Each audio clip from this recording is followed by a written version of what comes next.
شب قدر کا وظیفہ بتا دیجئے۔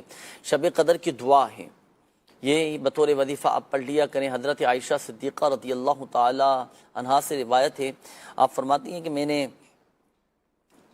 اللہ پاک کے آخری نبی صلی اللہ علیہ وسلم کی بارگاہ میں عرض کیا کہ یا رسول اللہ صلی اللہ علیہ وسلم، اگر مجھے شب قدر کا علم ہو جائے تو کیا دعا پڑھوں؟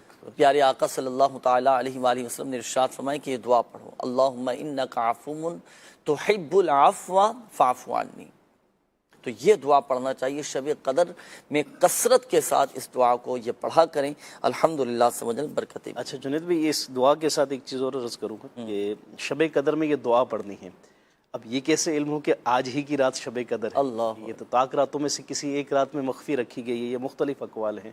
تو بزرگوں نے بڑا پیارا بتایا کہ وہ شخص جو اپنی دعاؤں میں اس دعا کو حصہ بنا لیتا ہے، اس کی روٹین رہتی ہے، نمازیں پڑھنی ہے، رات کے پہر میں 3 نمازیں آنی ہیں، مغرب، عشاء اور فجر، اور جو نمازوں کے بعد اس دعا کو اپنی دعا میں شامل کر لے، روزانہ کی روٹین میں رکھے، شب قدر پا لے گا، شب قدر وہ پا ہی لے گا۔ سارے سال اس نے پڑھنی ہے گی، ارشاد فرمائیں، ایک سے زائد مرتبہ پڑھنی ہے گی، مغرب کی نماز کے بعد، عشاء کی نماز کے بعد، فجر کی نماز کے بعد۔ یہی جو دعا ہے آپ نے جو بتائی کہ روزانہ اس دعا کو پڑھتا رہے۔ اللہم انک عفو تحب العفو فاعف عنی، یہ بھی دعا پڑھ لیں۔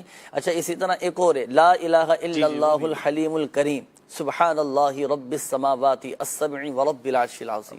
امیر علیہ سنت مدنی مذاکرے کے اختتام پر یہ دعا آپ پڑھاتے ہیں ماشاءاللہ، تو یہ دعا بھی اس کی برکت بھی، جو الفاظ میں نے یہاں کہے کہ اس دعا کی برکت یہ ہے کہ جس نے یہ دعا پڑھنے کا معمول رکھا، گویا کہ اس نے شب قدر کو پا